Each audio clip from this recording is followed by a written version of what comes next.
This presentation is on special senses. Our body's sensory system is designed to make meaningful information or a perception from external and internal stimuli that it receives.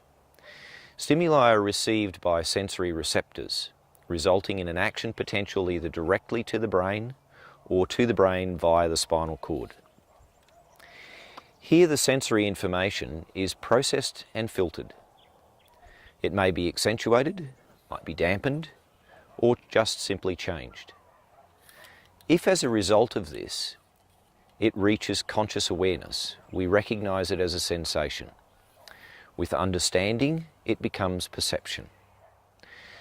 Receptors may be specialised afferent endings, that is sensory, or receptor cells that stimulate afferent nerves, a protein.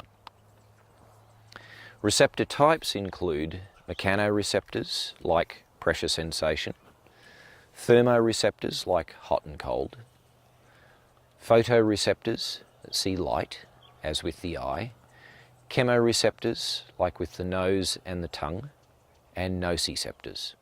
The general path to the brain is from receptor to brainstem, thalamus, and then the sensory cortex and associated areas. The olfactory system does it a bit differently. It uses the limbic rather than the thalamic region en route to the brain. Receptors may be classified as exteroreceptors, such as sight, sound, smell, and the cutaneous sensations. Proprioceptors, like those that pick up position sense, movement, vibration, pressure, and equilibrium. And finally, interoreceptors that include visceral pain and pressure distension sensations.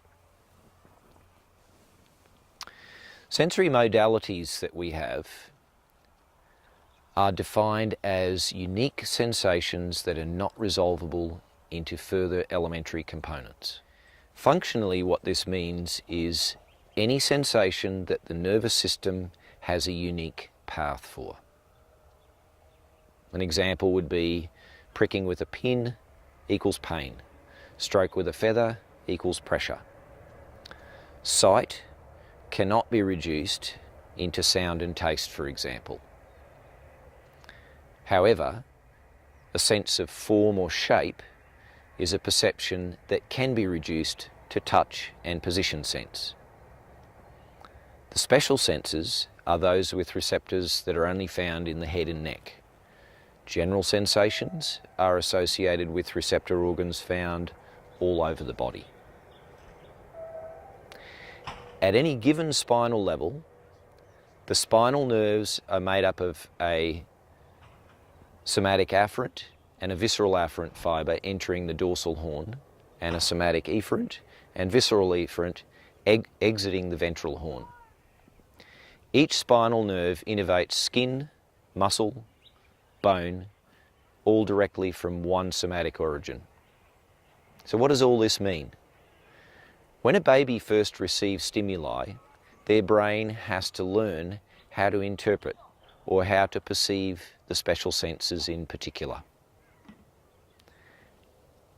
Since they only actually receive electrical information, over time their body gets used to interpreting this in a particular way, or recognising that a singular path always provides it with temperature information.